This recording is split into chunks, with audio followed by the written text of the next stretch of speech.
Okay, I just have to get this off of my chest. The Avatar franchise is 100% based off of South Sudanese people. Literally, phenotypically taken from us. Tall, lanky, dark, ethereal, otherworldly. We're not called blue-black for no reason. Names like this new character, Barang.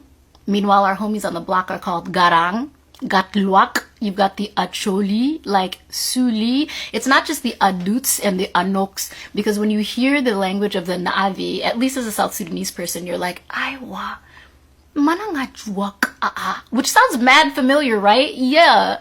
And we've been covering ourselves in ash for centuries. It's a tradition shaped by our climate and cattle herding cultural practices. All of our style clothing and drip down to the jewelry brought. This man is who they archetyped for sure. Because wouldn't it be weird to see a movie with a bunch of blonde-haired, blue-eyed, tall people with axes and hammers living on boats as a way of life and not give a nod to, like, Viking culture?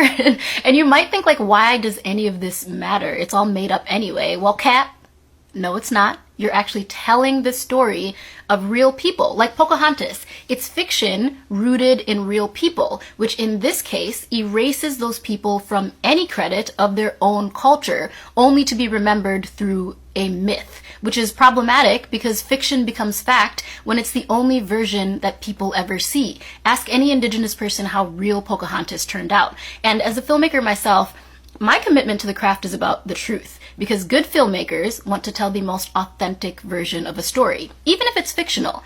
Exploitative filmmaking doesn't aim to tell the most honest story. They go for the cheapest version that appeals to the widest market, and that market is usually shaped towards the most basic, flattened understanding of a people or culture. So should filmmakers be allowed to make whatever they want? Could Zoe Saldana play Nina Simone? Sure. Would it be the most honest rendition of that story?